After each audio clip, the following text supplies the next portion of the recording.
All right, y'all. This is a common, I guess, inquiry I get from a lot of people. I get a lot of people hit me up like, hey, man, how much to change your rear main seal? My car's leaking oil. My car's leaking oil. It's a small block Chevy. It's going to leak. But a big misconception is people always think it's their rear main seal. I think in all the cars that I've done, I may have found two that was the rear main seal leaking. The number one culprit on these cars that leaks is going to be your oil cooler lines. Now it's only on the 5.7s. The 4.3s don't have oil cooler lines. That's actually a really good way to tell the difference.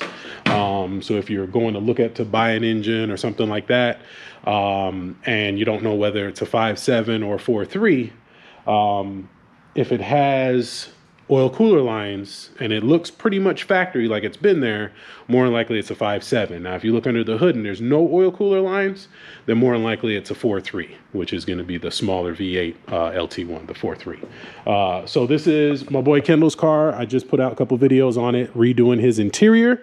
I just covered it up, but it was a huge oil pool here that I noticed here and at the house when I was working on it. And I told him like, hey, this thing's leaking a lot of oil. So, you know, I kind of already knew what it was, and I know all the work that I've done to this car. I've never changed the oil cooler lines. So kind of show you that process here. So there's the line there. One goes into the bottom of the radiator. The other one goes into the top of the radiator right up there. They go through on the side of the engine, and then they pop up right here where the oil filter is and the sandwich adapter. So to get these out, it's not too terrible. I mean, I've done several of them on the floor, but I am privileged right now to have my lift to be able to do this. So we're going to go ahead and get this thing situated. You can see all the oil around there. It's literally dripping off of the line. You can see there. So there's little gaskets in there that go bad. So they go bad there. And then right here where the rubber meets the crimp, it goes bad and they leak. You can see it dripping off of there too. So those are the main two spots where these things fail. Normally people see drips towards the back of the engine and they assume it's the rear main. But as you can tell, if you look, it's a little greasy, and actually this one is leaking. Now I'm looking at it. It looks a little greasy. You can see the seal coming out there. So he's probably going to need a rear main as well, or probably an oil pan gasket more than anything. But while you're in there, you might as well do it. So we're going to go ahead and knock that out. Don't worry about that donk in the background. We'll get to that in another video. But yeah, let me show you the parts that you're going to need. So it's a Dorman part, 625177 oil cooler line. And you can get these at AutoZone, Amazon. I mean, they're maybe $100, $80, whatever. They're not super expensive. But this is how it comes. Pretty much the same thing. And it's a cheap, easy fix. You know, because a lot of these shops you take it to, they will tell you, yeah, no, your rear main's leaking. And then you got to pull an engine. And then they're like, while you're in there, you might as well put a torque converter in. Oh, while you're in there, next thing you know, you do all that and it's still leaking. So I've done several of these, hundreds. So it's, you know, you got one bolt up by the oil filter. You got one that bolts this piece here to the oil pan. And then you got your two radiator inlets. So the trickiest part of this, why Chevy did this, we'll never know, is that the wires for the oil level sensor, the O2 sensor, and the NOx sensor are routed through the lines. So in order to get the lines out, before you even think about unscrewing that screw, you got to disconnect your oil level sensor, the O2 sensor, and the NOx sensor and fish those lines out from in between the lines. Once you get that done, then it's pretty straightforward. You undo the 15 up there. You should be a 13, I believe, under here. A 13 nut there. And then you got, I believe these are 14s, line wrench. I'm going to hit that with some PB Blast because those are looking a little rusty. And then that's it. It's like this one's been repaired or something before. I've never seen that. So that's weird. But we'll get to it. And I'll fish the lines out and I'll pick the camera back up, show you. And then we'll get the, not the lines, the wires. We'll fish the wires out and then go from there. All All right, so first thing we're gonna try to get out here is this oil level sensor. Now this could be articulated in any which way. Sometimes you get lucky and the clip is on the bottom. For us, not so much. So I know the clip is up there. I've taken out several of these. So you just use a pick, pry it up, comes right out. You wanna grab this thing, stick it back on. Pretty straightforward, pretty simple. And then the O2 sensor is wrapped up in this this like heat shielding stuff. The knock sensor is pretty easy to come off. You just squeeze it. Get my hand in there. Can't get a good grip. Hold on.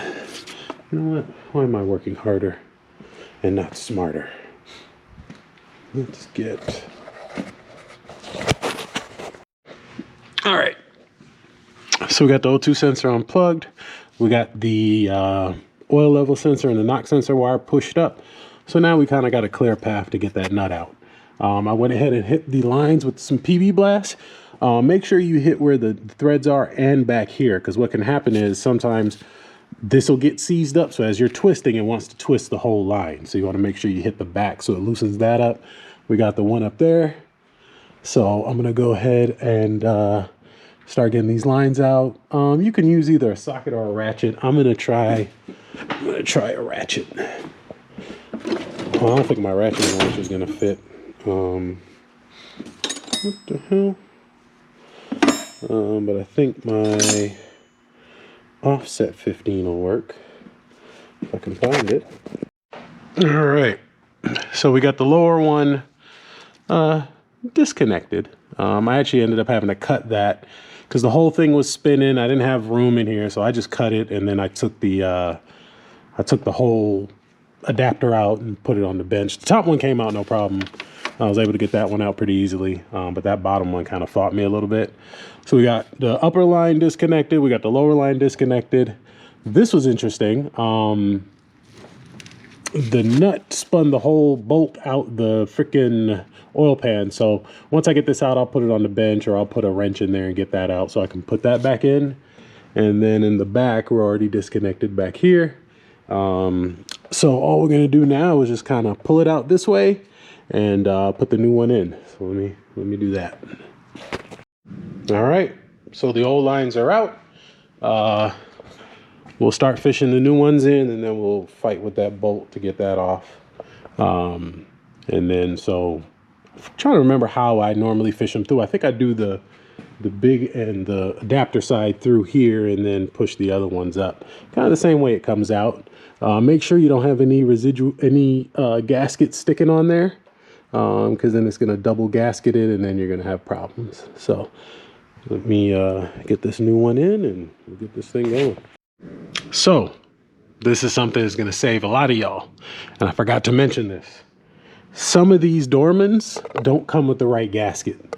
So I was hoping this one did, but this one didn't. So see this? See, this gasket doesn't quite fit on here flush. There's this little ledge here, and the gasket in the middle doesn't go around it. So if you put that on there and then you put your the nut on and tighten it down, it's gonna leak. So what I do is I cut it, and then I stick it on the lines, both sides on the lines, on the end of the line, and just leave that middle piece open.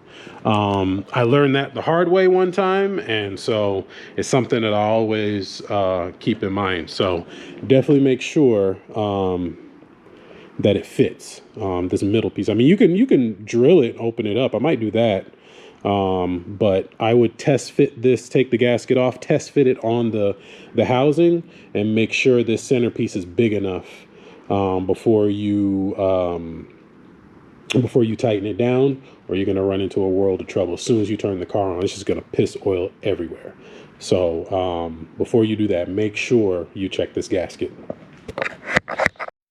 All right, with an impact and these locking pliers, we got that nut off for the oil pan. So we got the stud back in the oil pan. We got the nut on there holding those steady. You want to make sure you articulate this where it's not hitting the steering box or anything like that. And then we'll push this one up to the top, and this one will just go up top. We got everything ran. We cut the gasket, so you can see where we cut it right there. We got everything plugged back in, the oil filler, the oil level, the O2 sensor, and the NOx sensor, so all that's done. But on further investigation, I'm almost certain this one actually is leaking from the rear main, because I can see the back of the engine behind the flywheels completely covered in oil, and the flywheels completely covered in oil. So this one also is leaking from the rear main. I let Kendall know when I spoke to him earlier. I'm like, hey, it's also leaking from the rear main. So we talked about it, so it's going to be something we're going to have to address at some point. But this video is more for the people that are not sure, can't really tell. If you look back there and all that's dry and you got a spot near the front, it's going to be the oil cooler line. So these were old, they were leaking, as you can tell anyway, so we had to change them regardless. But I think he's also leaking from the rear main. So make that 3 out of all the hundreds I've done. So we'll get the top line put in, we'll top it off with oil, make sure it's filled, and then this one can go. So I will see y'all in the next video. Hope you enjoyed it. I'm trying to do more. As you can see, I should have dropped, this should be like the 3rd video I've dropped in the last couple days. So I'm gonna try to keep them coming, and again, just look out for a video on this thing. This is something different direction we're going this year, but we'll I know you guys are interested, but we'll get into it.